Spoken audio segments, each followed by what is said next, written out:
बेटा हमारा कंसेप्ट है मोल कंसेप्ट में। बेटा लास्ट क्लास में हम लोगों ने क्या पढ़ा था? मोल कंसेप्ट में ये पढ़ा था कि 1 mole means how many particles 6.02 into 10 to the power 23। बेटा देखा जाए अगर anti paper normal temperature and pressure पर 1 मोल ऑफ एनी गैसेस कोई भी गैस ले लिया जाए बेटा at NTP normal temperature and pressure. बेटा ये वॉल्यूम होगा, कितना वॉल्यूम ऑक्युपाई करता है? 22.4 लीटर। इतना लीटर बेटा कितना है? 22.4 लीटर। अब बताइए बेटा, मैं बोलूंगा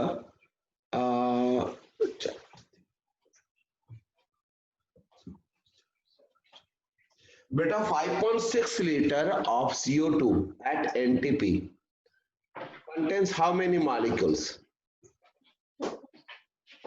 5.6 volume given upon 5.6 liter of CO2 gas at NTP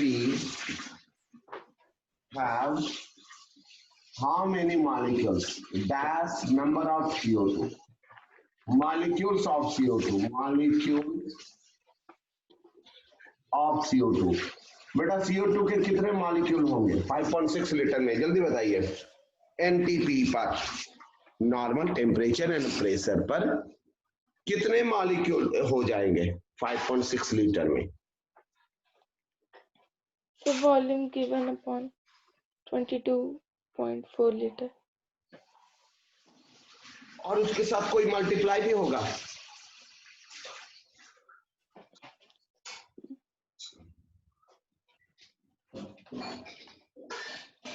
क्या मल्टीप्लाई होगा बेटा?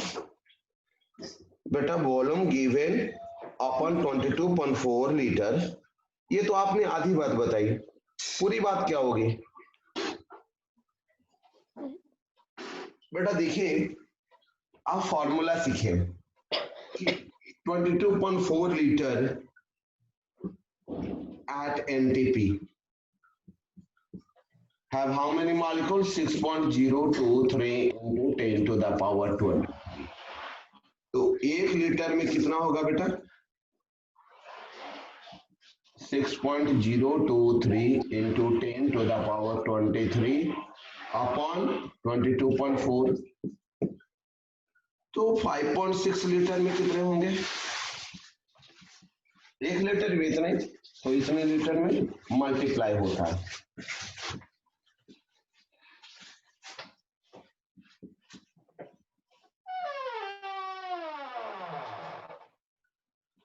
ये तो बेटा आपका फॉर्मूला निकल के आया volume in litre, volume in litre by 22.4 litre into Avogadro number।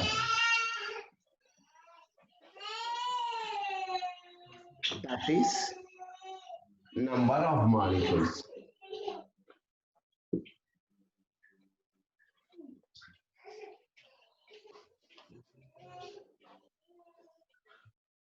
बेटा व्हाट इज Na? बेटा इस इक्वेशन में Na क्या है? Avogadro number. इससे रिप्रेजेंट करते हैं Na से, एवोगाड्रो नंबर। इससे किससे रिप्रेजेंट करते हैं? This is what? Avogadro number. Avogadro number बेटा you are getting this? yes sir No।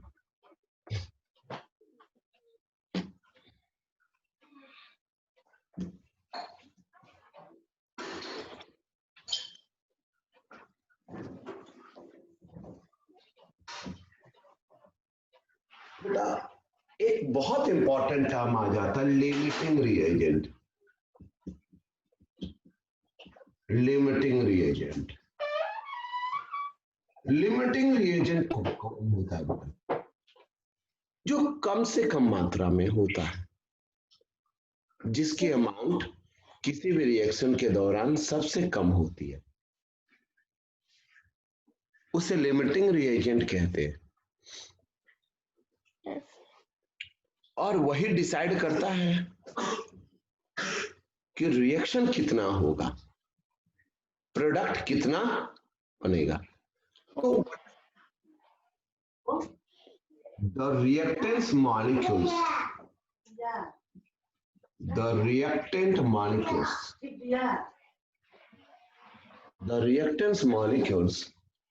which are present in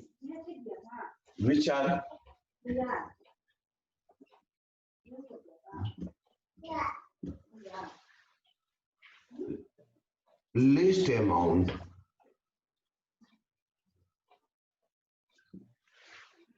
कम से कम मात्रा बाकी सबसे than that of their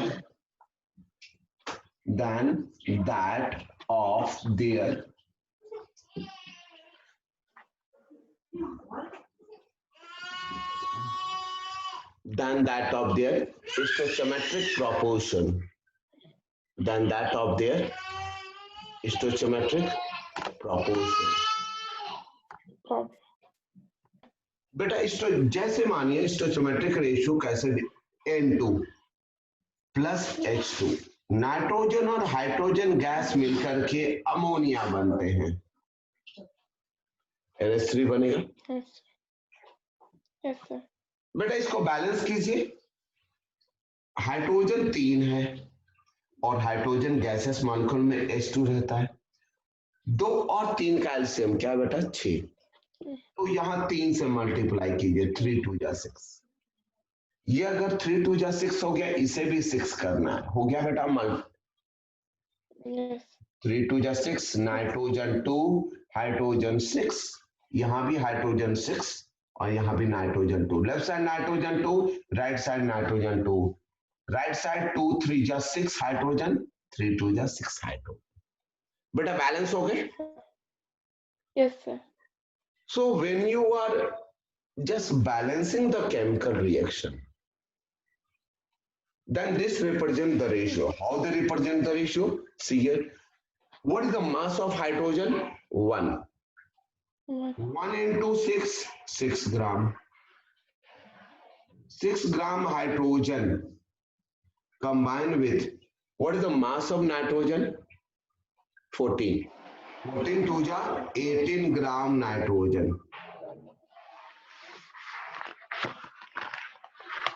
They form, what is the mass of 3 hydrogen? 3. Nitrogen is what? 15, 16, 17. 17 2 जा 34. Now see here. Ammonia. What is here? Yes sir. This is 28 na, 14 2 ja 28, but what is the reactants? 34 gram.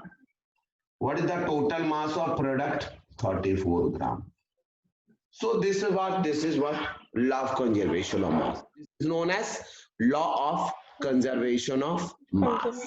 There is no loss of mass occurs, but during chemical reaction mass loss do not occurs, but in nuclear reaction, बेटा जब nuclear reaction की बात करेंगे ना तो वहां मास conserve नहीं रहता है, बट केमिकल रिएक्शन में एटम के न्यूक्लियस के बाहर के इलेक्ट्रॉन पार्टिसिपेट करते हैं, और यहां देखा जाता है कि जितने भी रिएक्टेंट के मास है उसी के बराबर प्रोडक्ट का मास होगा, उसी के बराबर किसका मास होगा? प्रोडक्ट का मास, known as law of conservation of mass. अब देखिए बेटा इस इक्वेशन में, बेटा फिर से देखिए इस इक्वेशन को कैसे हमने बताया। बेटा हमने इक्वेशन लिखा C, ये क्वेश्चन था 8 gram oxygen combined with 4 gram of carbon, how much CO2 form.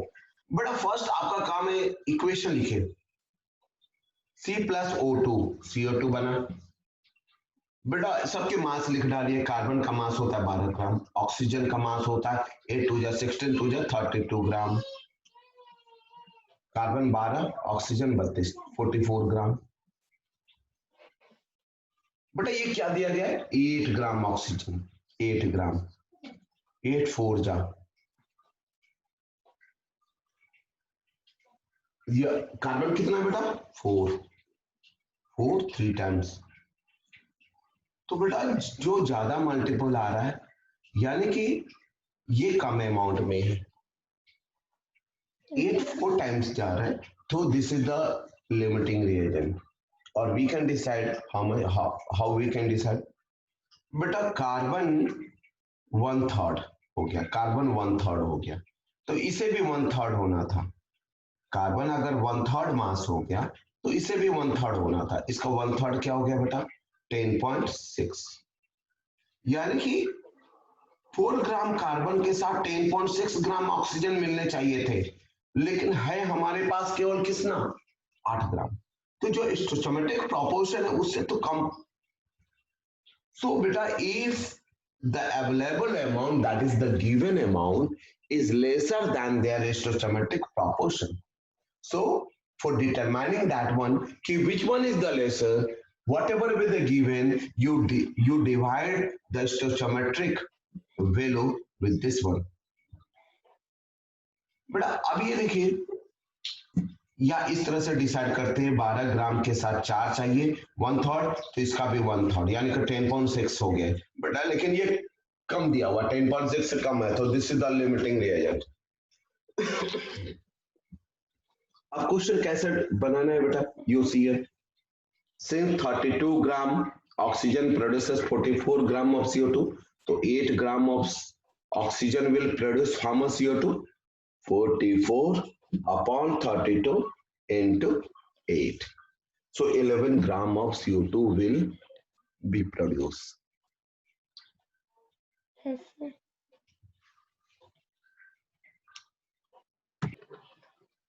But what we are discussing?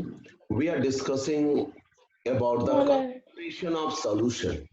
Concentration का मतलब क्या हुआ? How much amount of solute present in liter of solution.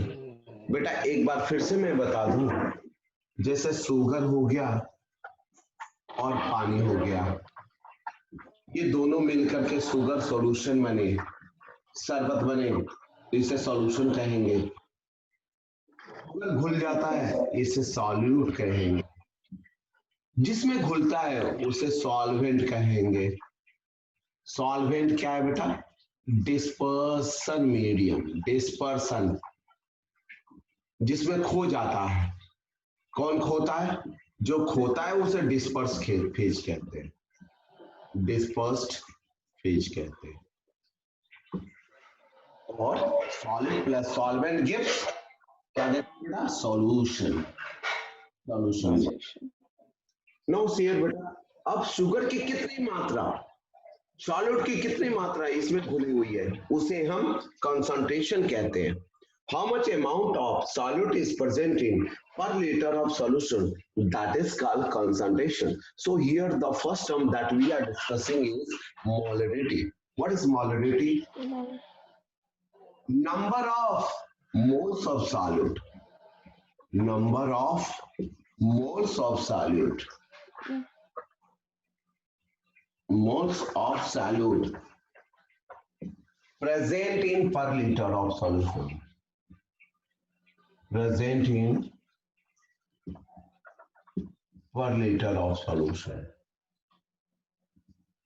Per liter of solution is called molarity. तो बेटा molarity क्या है? Number of moles of solute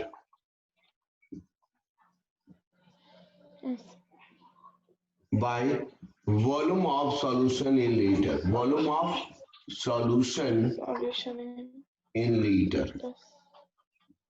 ये होगा बेटा।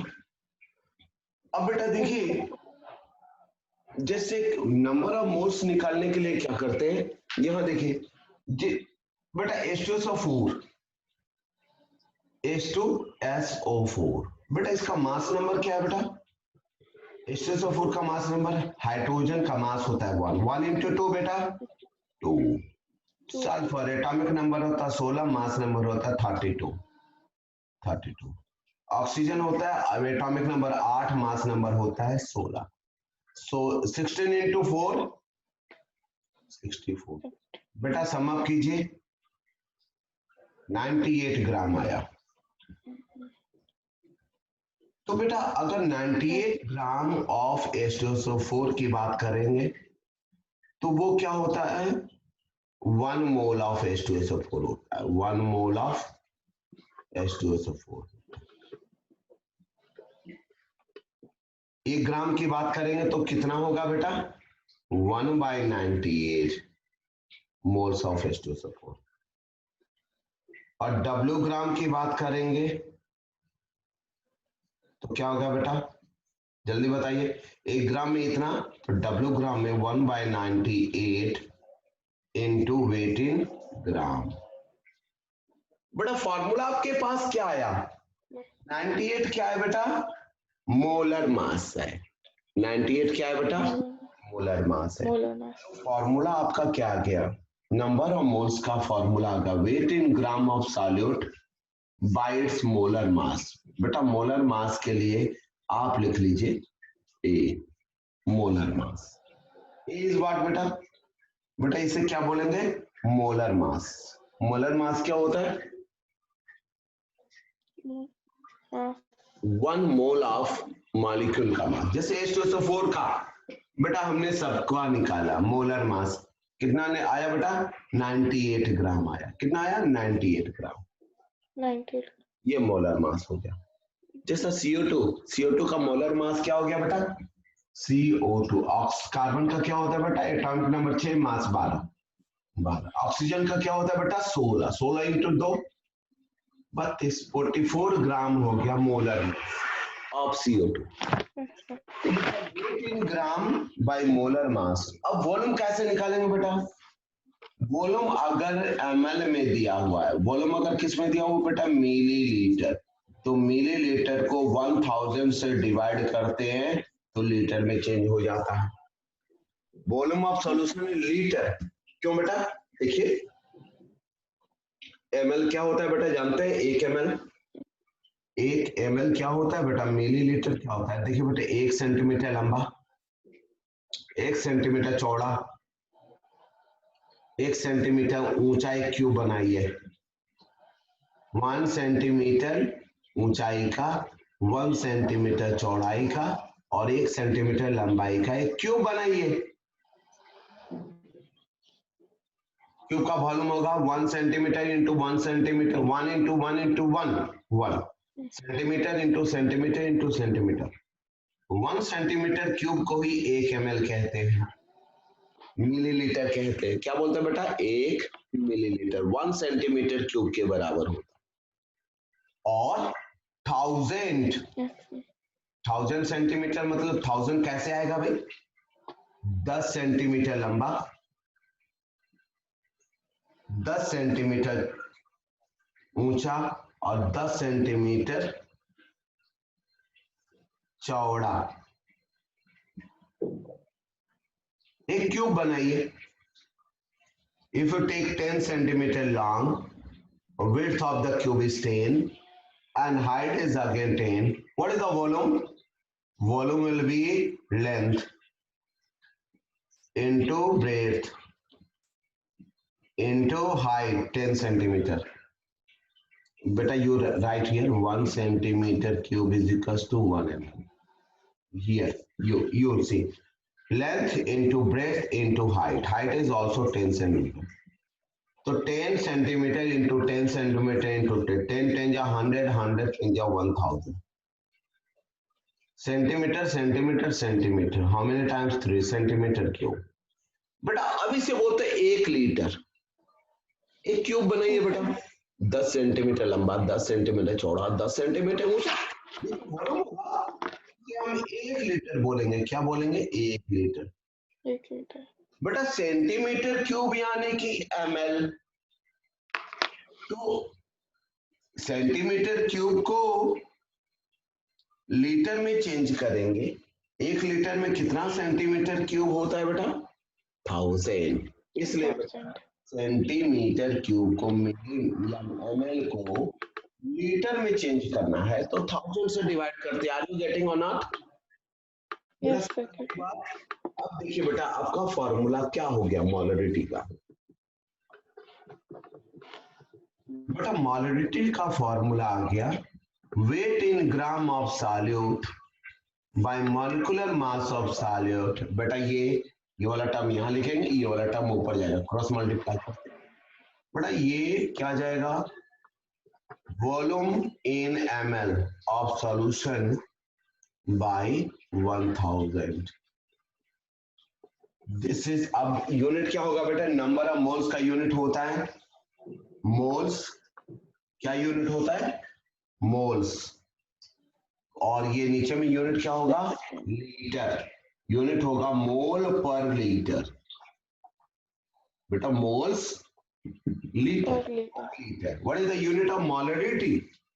Write down moles per liter is the unit of molarity. Moles per liter. Here you write down unit of molarity is moles per liter.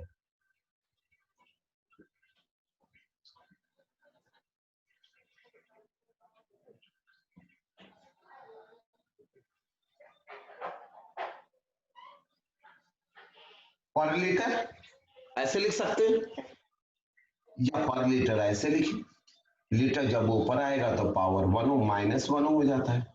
Moles per litre, मोल पर litre, बस इतना भी लिख सकते हैं। मोल पर litre is the unit of molarity. What is the unit of molarity? Moles per liter. So concentration is represented in terms of this. Now you see here one problem we are going to discuss. बेटा देखिए लिखे जैसे अभी जो question मैंने discuss किया था बेटा 49 if 49 gram of H2SO4 is dissolving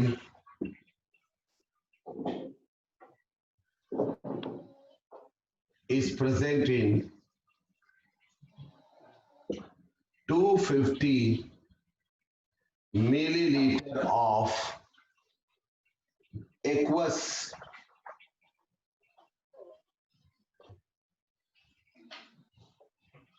solution of H2SO4, solution of H2SO4 यानी कि पानी के साथ उसका सॉल्यूशन है। Find molarity of the solution, find the molarity of the solution. Molarity of solution निकालना है बेटा 49 ग्राम अभी अभी हम लोगों ने देखा बेटा। ये फॉर्मूला आपको पुट करना है, मोलरिटी का फॉर्मूला। वेट ऑफ सॉल्यूट कितना है बेटा? बेटा यहां सॉल्यूट कौन है? H2SO4 कम मात्रा में है और किस में घुल रहा है? पानी में, एक्वस सॉल्यूशन है। तो पानी क्या हो गया बेटा? सॉल्वेंट। देखिए बेटा 250 ml ऑफ एक्वस सॉल्यूशन बेटा molarity is equals to weight in gram of solute 49। इसका मोलर मास बताया बेटा, अभी निकाला था H2SO4 का 98। बेटा मोलर मास ऑफ H2SO4 देखिए फिर से H2SO4 बेटा हाइड्रोजन का मास क्या होता है बेटा? 1 ग्राम। 1 इंटू 2 हुए। सल्फर का क्या होता है बेटा? 32 इंटू 1 32। ऑक्सीजन का क्या होता है? 16 इंटू 4 64, दैट इज 98 ग्राम। तो 98 ग्राम मोलर मास हो गया। Molar mass litre. Volume of solution कितना है बेटा? 250। वॉल्यूम ऑफ सॉल्यूशन कितना है बेटा? 250। और इसको कितना से डिवाइड करना बेटा? लीटर में चेंज करने के लिए थाउजेंड्स। बेटा आंसर क्या आ गया? 49 इंटू 2, 250 इंटू 4, 4/2। बेटा आंसर क्या आ जाएगा कैलकुलेट करके? ये 4 और ये 2, 4/2, 2 मोल पर लीटर। बेटा आर यू गेटिंग और नॉट? Yes, बेटा sir. ये 2 टाइम्स और ये इससे 4 times, 4/2। What is the SI unit? Mole per Mole per liter. What is the SI unit of this? Is moles per liter.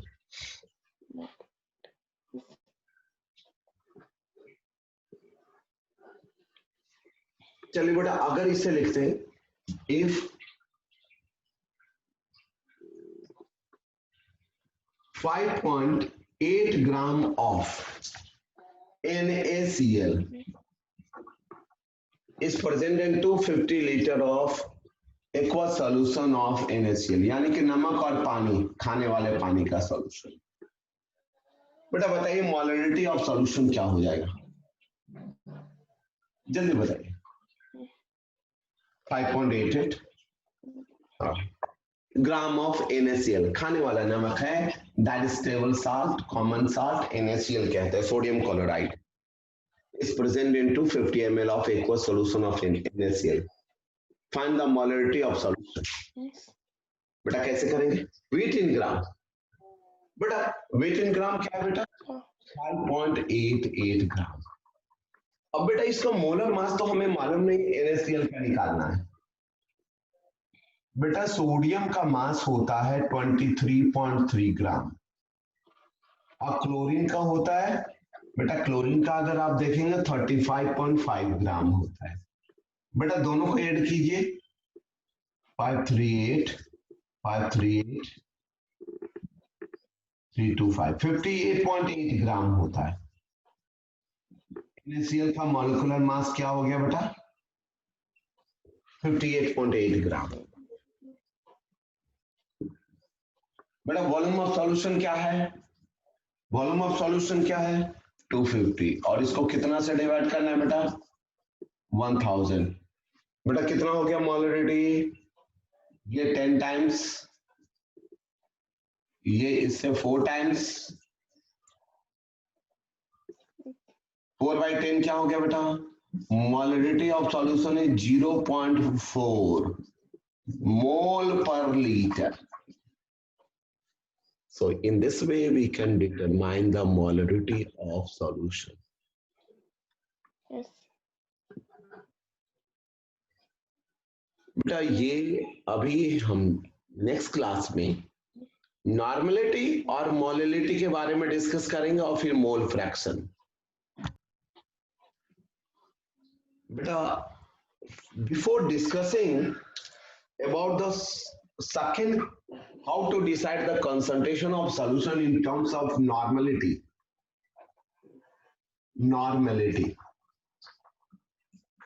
we have to discuss one of the important terms, that is equivalent weight. बेटा क्या decide करना है? Equivalent weight. बेटा इसका definition बताऊंगा अभी बाद में, पहले यहां देखिए। First equivalent weight of acid, equivalent weight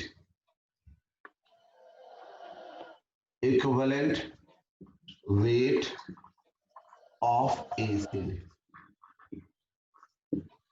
बेटा ये फॉर्मूला होता है molecular weight by basicity of acid, basicity of acid. अब ये बेसिसिटी क्या होता है बेटा? जैसे HCl है, हाइड्रोक्लोरिक एसिड। बेटा जब ये आयनाज होता है पानी के अंदर, पानी HCl का लिया जाए पानी के साथ सॉल्यूशन, Yes, sir. तो ये टूट जाता है H प्लस और प्लस Cl माइनस आयन। बेटा अगर आप H2SO4 को देखेंगे,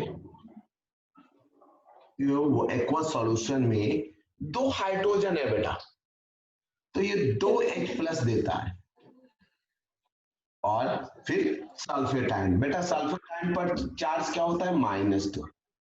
बेटा हमें इससे देखना है। बेटा अगर H3PO4 को देखें, फॉस्फोरिक एसिड, बेटा ये 3H प्लस 3 हाइड्रोजन आयन देता है और फिर क्या टूट जाता है? फॉस्फेट आयन में। फॉस्फेट आयन पर चार्ज क्या होता है बेटा? -3 +3 -2 बेटा 2H प्लस, यानी कि +2 -2 1H प्लस +1 -1 न्यूट्रल हो गए सारे। अब ये देखिए बेटा, अगर हम इक्विवेलेंट वेट ऑफ HCl की बात करेंगे तो 1H प्लस आयन दे देता है। इसकी बेसिसिटी क्या है? तो किसी भी एसिड की बेसिसिटी क्या होती है कि बेटा ये 1 क्यों बोला? क्योंकि जिसमें बेस, जिसमें मानिए कि एक एग्जांपल लीजिए NOH हो, बेटा इसमें एक H प्लस आयन है, इसको पूरी तरह से ये न्यूट्रलाइज कर देगा। HCl पूरी तरह से न्यूट्रलाइज कर देगा क्योंकि इसमें एक H प्लस आयन है और यहाँ एक OH माइनस आयन है। ये दोनों मिलकर के अपने आप को कंप्लीटली न्यूट्रलाइज कर लेंगे। तो जहां न्यूट्रलाइजेशन रिएक्शन कंप्लीट हो जाएगा। अब देखिए बेटा, किसके लिए? Mono base. ये क्या है? Mono acidic base. Mono acidic base, mono acidic base को एक एसिड किसी भी मोनो एटॉमिक बेस को कोई भी एसिड कंप्लीटली न्यूट्रलाइज करने के लिए कितने H प्लस आयन देता है, उसको उसकी बेसिसिटी कहते हैं। What is basicity? This is the number of H plus ion और this is the number of H plus ion which is required to completely neutralize 1 mole of monobasic acid, that is basicity। तो देखिए बेटा, जितने H plus ion है इसका क्या हो जाएगा? मॉलिक्यूलर वेट बाई 1, जितने H प्लस आयन डोनेट करता है। बेटा ये कितने 2 H प्लस आयन डोनेट किए? 2H। तो इसका क्या हो जाएगा बेटा? इक्विवेलेंट वेट का फॉर्मूला, इक्विवेलेंट वेट का फॉर्मूला हो जाएगा मॉलिक्यूलर वेट बाई 2, क्योंकि ये 2 H प्लस आयन डोनेट करता है। बेटा H3PO4 में क्या होगा? कितने H प्लस आयन डोनेट करता है? 3। तो H3PO4 का इक्विवेलेंट वेट क्या होगा बेटा? Molecular weight upon 3। अब देखिए, equivalent weight of acids is equals to molecular weight by basicity, and the basicity is the measure of, what is basicity? Basicity of ACE, यानी कि बेस के लिए उसकी एफिनिटी कितना है, अट्रैक्ट होने की क्षमता कितना है। बेटा जितना ज्यादा अट्रैक्ट होगा एसिड बेस मिलेंगे, न्यूट्रलाइजेशन रिएक्शन होता है। तो completely neutralise mono basic acid, no mono acid base जिसमें एक OH आयन होते, like NaOH, how many moles of that acid required? बेटा इसका केवल 1 मोल के लिए, 1 मोल मोनो एसिडिक बेस के लिए 1 मोल ही चाहिए। और सिंपली हम रिएक्शन लिख के आसानी से डिसाइड कर सकते हैं। ये कितना H प्लस देगा? 1। ये कितना देगा? 2। तो इसकी बेसिसिटी हो गई 2। एसिड की बेसिसिटी और बेस की एसिडिटी की बात करते हैं। कितने H प्लस आयन दिए? 3। तो मॉलिक्यूलर वेट बाई 3। जैसे H2SO4 का इक्विवेलेंट वेट निकालना है बेटा, अभी हम लोगों ने निकाला था 98 बाई 2। बेटा इक्विवेलेंट वेट हो गया 49 ग्राम। H2SO4 का इक्विवेलेंट वेट क्या हो गया? 49 ग्राम। 49 ग्राम। बेटा क्या हो गया? इक्विवेलेंट